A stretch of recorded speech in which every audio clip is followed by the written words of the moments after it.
Video game stories are often about coming together to defeat some unknown threat, some ancient evil that could destroy everything, and you need a team you can trust. But what about if you can't trust them? Sometimes you just end up with a backstabber in the mix and, well, it's not great. Hi folks, it's Falcon, and today on gameranx, 10 betrayals in video games that sucked. Before we do get going with this one, it's probably important to say that every point on this list involves big plot twists in games. Starting off with number 10, it's Shepard's betrayal in Call of Duty Modern Warfare 2 from 2009. The original Modern Warfare 2 had so many twists and turns during its brief campaign that it's hard to keep track of all of them. But this one people really remember, and for good reason. It's not a twist that sucked because it's terrible or stupid. It sucked because it was painful. Like, let's say you took a bamboo stick and hit your shins with it. It just sucks. In a game filled with big moments, this one's pretty nuclear. Just getting to this point's a huge pain because the mission Loose Ends is one of the more frustrating sections of the game. The part where you have to defend the chateau from swarms of enemies coming from all directions can get really hairy, and that's putting it mildly. With the data secured, you race back to the escape chopper through this open field where you're getting peppered by machine gun fire, only to find General Shepard waiting for you. Now, this guy's been a little sketchy the whole game, Shepard doesn't care about danger close stuff, but what follows is kind of shocking. You give him the data, he says that's one loose end, and shoots your player character, Roach, in the chest. Then he does the same to Ghost. Now that would be bad enough, but there's an entire scene where his soldiers take Ghost and your character and set them on fire while you're still alive.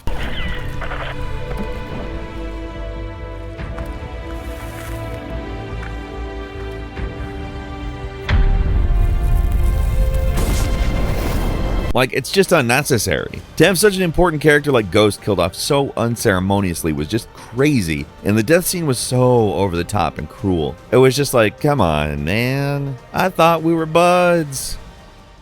And number 9 was Big Smoke from Grand Theft Auto San Andreas, and my god, everybody loves Big Smoke. Ryder not so much, but Big Smoke seems like the coolest of cool dudes. He seems like the gang member least likely to betray you, so of course he's the one that betrays you. It just goes away during the Green Saber. He's done. He's like, actually it doesn't matter how many hamburgers that CJ got me. I'll have 2 number 9s, a number 9 large, a number 6 with extra dip, a number 7. It's a betrayal that really sucks for a lot of reasons. For one thing, Big Smoke's out of the story now. He's been working against the gang. He's actually buddy-buddy with Tenpenny. He's literally just setting up everybody to get killed. Smoke? Crash making you sell us out? Moms!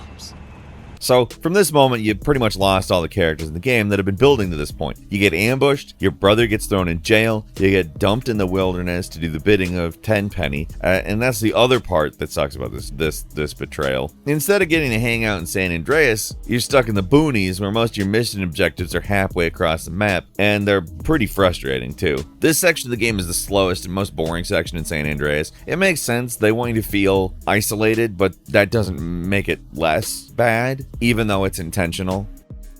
And number 8 is Atlas from BioShock. Perhaps one of the greatest twists of the entire game. It is also one of the great video game betrayals. For more than half the game, it seems like Atlas is your ally, and Andrew Ryan, the creator of Rapture, he's your enemy. It's all straightforward, but when you finally confront Ryan, it's made crystal clear what's actually happening. Atlas isn't just secretly controlling your every action with the phrase, "Would you kindly?" Now would you kindly head to Ryan's office and kill the son of a... It's time to finish this.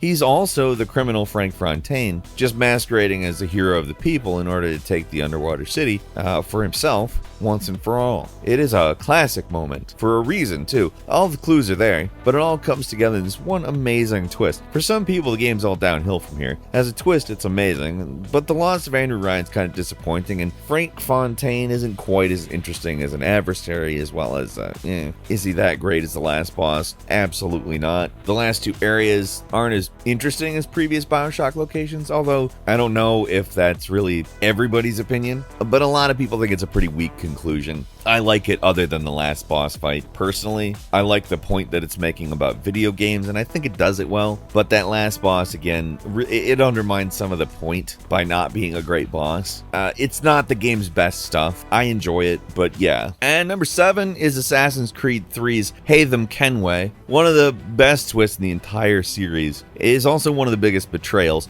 Nobody in games actually betrayed. Instead, the betrayals against you, the person playing the game. There's a very long prologue for this game where you play as the character Haytham Kenway. You do everything an assassin would do. You sneak around, stab guys in the street. By the time you reach the new world, collecting history adjacent allies, all the stuff you would normally do in Assassin's Creed game, it feels like this is the guy. This is your guy. You feel like that. There's one small problem though. In the final scene of the prologue, there's a secret ceremony where it's revealed that Haytham isn't an assassin, he's a Templar. You know, the bad guys. We will usher in the dawn of a new world, one defined by purpose and order. Give me your hand. You are a Templar. May the Father of Understanding guide us. The game kept things vague enough so you never really know what organization you're working for until this moment. And it's a really clever reveal that hits hard because up until this point, Haytham's been a fun guy to play as, and now the shoe is dropped and you're stuck realizing he's the bad guy. I'm the bad guy. And now I'm not going to be the bad guy anymore. I'm going to be Connor, and Connor's kind of boring. That's kind of the worst part about a good twist like this, though. It removes fun characters from the board. And in Assassin's Creed 3, it's kind of particularly bad because it was really much more fun and interesting to play as Haytham. It's a fantastic twist, do not get me wrong. But also sometimes a good twist can lead to a negative result. And in this game's case, that means a lot of boring missions wandering around the woods for a few hours before stuff picks up again. Connor is no Haytham. End of story.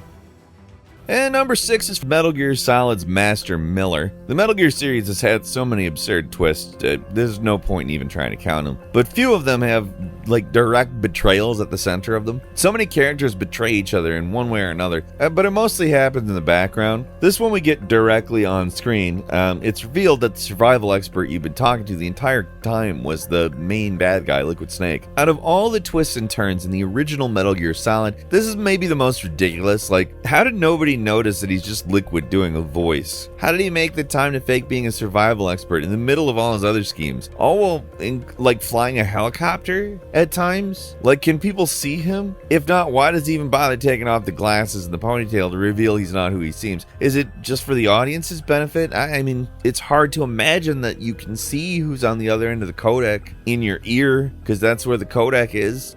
I can't answer any of these questions though. All I can do is point them out. The Master Miller you think you're talking to the entire time, he was dead.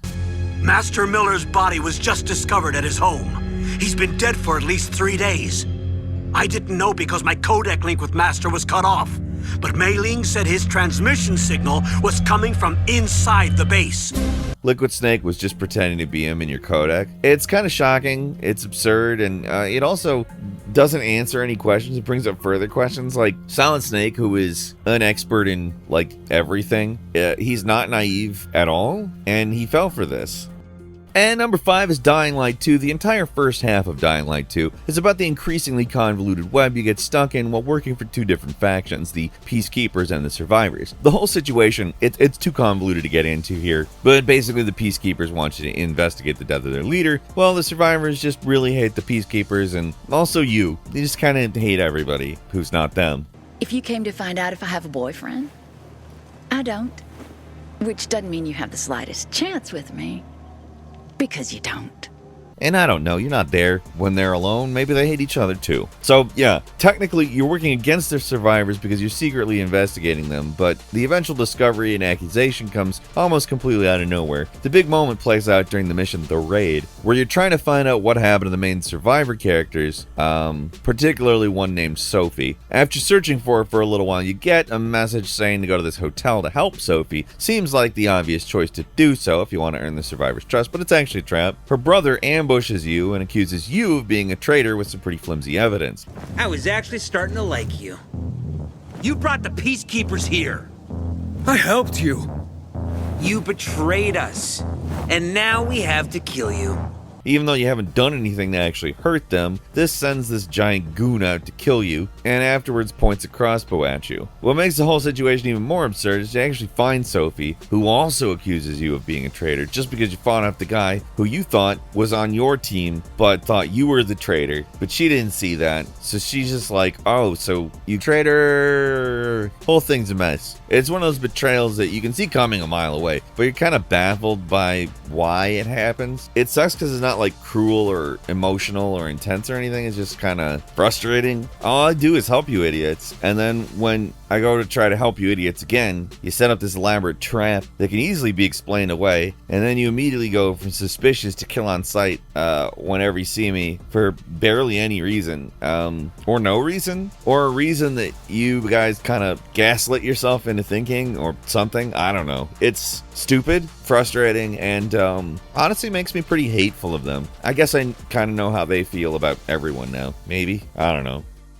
Beware all who enter here, for here there be spoilers, and some of them are games that are not a full year old yet, so you know the drill. And number 4 is Star Wars Jedi Survivor Bode, a recent betrayal that's up there with some of the best. For the entire game, Bode seems to be a good guy, but after everything's over, you're just about ready to wrap things up. He reveals his true colors. I mean, it's a legit shocking twist. It's the best kind of twist. It adds more layers to the story, it puts into question everything it thought was happening. Man, it's a good twist. Son, you don't have to do this. No! It sucks that you lose Bode for the final stretch of the game, but it's really worth it for this big moment. The thing that actually sucks about it is that it leads to probably the hardest boss fight of the game, where you play as Seer fighting Darth Vader. There's a lot working against you on this one, especially when played at higher difficulties. Like, you don't have as many healing items, Seer's skill set is more limited, and depending on your playstyle, it may not be one you're accustomed to, and Darth Vader, of course, doesn't mess around. I died so many times at this point, much more than any other point in the game, perhaps every other point in the game combined. And unlike most other fights, you just can't do something else here. You're kind of locked in. So the betrayal sucks from multiple angles. It's from a story angle, it's pretty rough. Leads to a bunch of main characters dying. And from a gameplay angle, it's worse because what follows is the hardest section of the game. It doesn't make it not cool as hell in its own way, but man, it's a tough one. You can't be.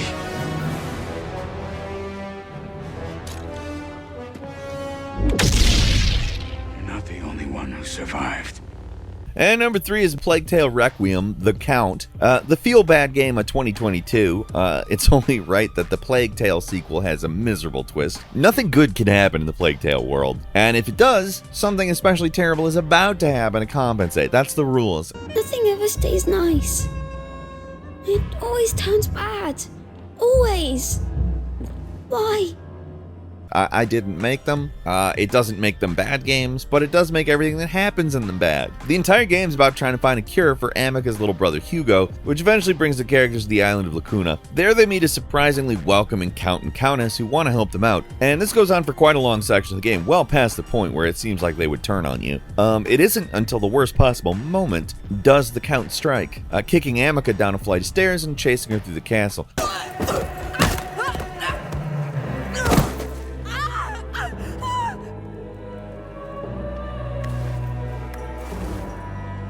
The whole sequence is very tense, but also frustrating. As a character, Amica is slow. She takes forever to do anything, and it's not just some linear chase sequence, it's more like a boss fight where you have to distract him to open up a door and escape. It's a betrayal that sucks for a lot of reasons. I mean, just the fact that it's a grown man beating up and terrorizing a girl feels messed up. I mean, yeah, at this point, Amica's basically a stone cold killer, but it's still rough. The actual survival sequence is brutally challenging too, and it's all just so hopeless and miserable. Even if you finally do get one over on the Count, it doesn't actually lead to anything good for the heroes. All it does is make the world worse. Like, the game somehow finds a way to get darker from this point.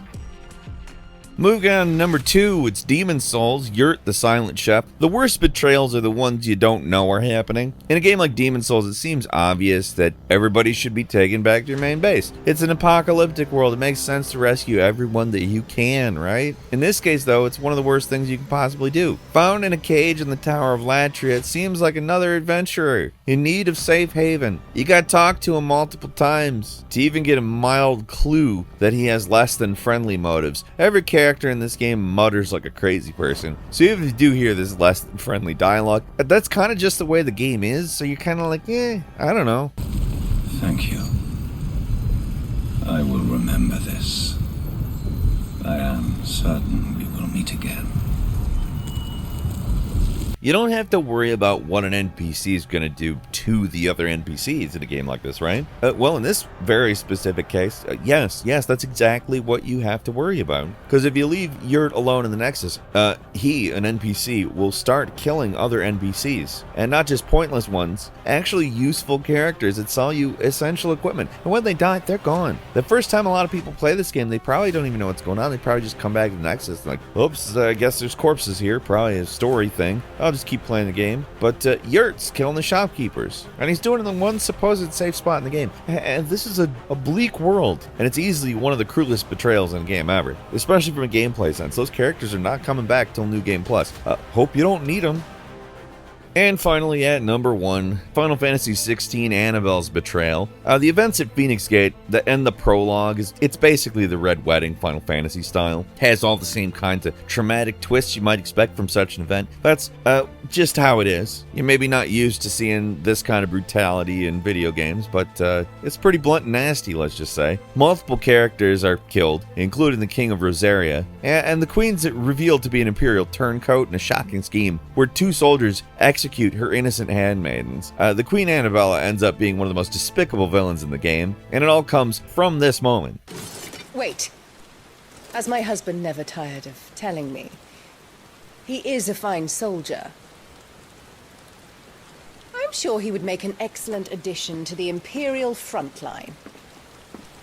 The game does such a good job setting up the heroes, and anyone who knows these kinds of stories knows that something's gonna go down, but how it plays out is just way more violent and brutal than what you're expecting. Even though she's a relatively minor villain, Annabelle's basically like a horrible, conniving social climber who sells out your family to the Imperials for personal gain. Like, this entire thing, it's such a huge moment that it just changed the whole course of the story. It's also painful to watch, and it really makes you hate this character. Actually more than the main bad guy. In fact, I don't actually remember who the main bad guy is off the top of my... If I started playing it, I would, but Annabelle is so much more despicable. Also, a quick bonus for you. Call of Duty Modern Warfare 2 from 2022, Graves Betrayal. There was a big betrayal at the end of Modern Warfare 2, so of course the 2022 reboot version is going to have one as well. As far as betrayals go, this one by Graves and his Shadow Company isn't nearly as effective as General Shepard's was. He doesn't kill any of the main characters, and everybody manages to get away. Thing that sucks about this one is just how hard the following mission alone is. On normal, it's nothing too noteworthy, but on veteran, this mission is just absurdly hard, especially in the final stretch where you have to survive a shootout pretty much by yourself. The rest of this mission isn't so bad, but the final bit is absolutely brutal. The betrayal itself is kind of vague and unimpressive, while the effects of it absolutely just suck. And that's all for today. Leave us a comment, let us know what you think. If you like this video, click like. If you're not subscribed, now's a great time to do so. We upload brand new videos every day of the week. Best way to see them first is, of course, a subscription, so click subscribe. Don't forget to enable notifications, and as always, we thank you very much for watching this video. I'm Falcon. You can follow me on Twitter at Falcon the Hero. We'll see you next time, right here on GameRanx.